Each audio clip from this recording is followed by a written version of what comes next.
உதவி காவல் ஆய்வாளர் தேர்வு முடிவுகள் விரைவில் வெளியிடப்படும் என்று உயர்நீதிமன்ற மதுரை கிளையில் தமிழ்நாடு அரசு தரப்பில் விளக்கம் அளிக்கப்பட்டிருக்கிறது. அண்மையில் இந்த தேர்வு முடிவுகள் வெளியிடப்பட்ட நிலையில் வெவ்வேறு காரணங்களால் அந்த முடிவுகள் திரும்ப பெறப்பட்டது.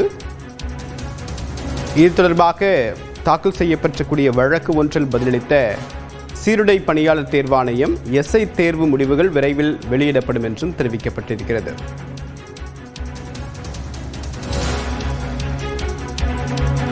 விவரங்களுடன் நீராண்டிய சிறப்பு செய்தியாளர் கருணாகரன், இந்த வழக்குடைய பின்னணி என்ன? தேவப்பிரியன், அதாவது தென்காசியைச் சேர்ந்த குருசாமி ஆனந்தராஜா ஆகியோர் உயர்நீதிமன்ற மதுரை கிளையில் மனு தாக்கல் செய்திருந்தார். அந்த மனுவில் நாங்கள் எஸ்ஐ தேர்விற்கு பங்கு பெற்றோம்.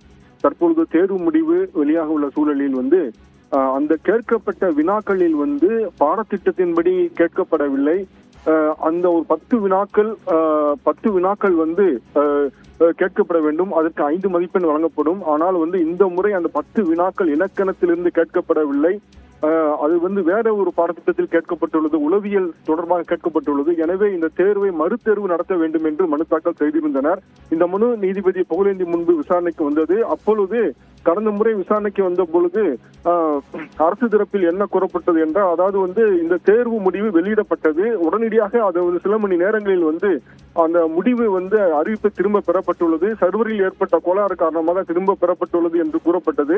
இது குறித்து விரைவான பதில் மனு தாக்கல் செய்ய உத்தரவிடப்பட்டிருந்தது. இந்த சூழலில் இந்த மனு மீண்டும் நீதிபதி முன்பு விசாரணைக்கு வந்தது. அப்பொழுது அரசு தரப்பில் தேர்வு முடிவு விரைவில் வெளியிடப்படும் என தெரிவிக்கப்பட்டது. இதைத் தொடர்ந்து நீதிபதி கூறுகையில் இது குறித்து விரிவான பதில் மனு தாக்கல் செய்ய உத்தரவிட்டு வழக்கு விசாரணை வருகிற திங்கட்கிழமை ஒத்திவைத்து உத்தரவிட்டனர். தேவப்பிரியன், விரிவான தகவலுக்கு நன்றி கருணாகரன்.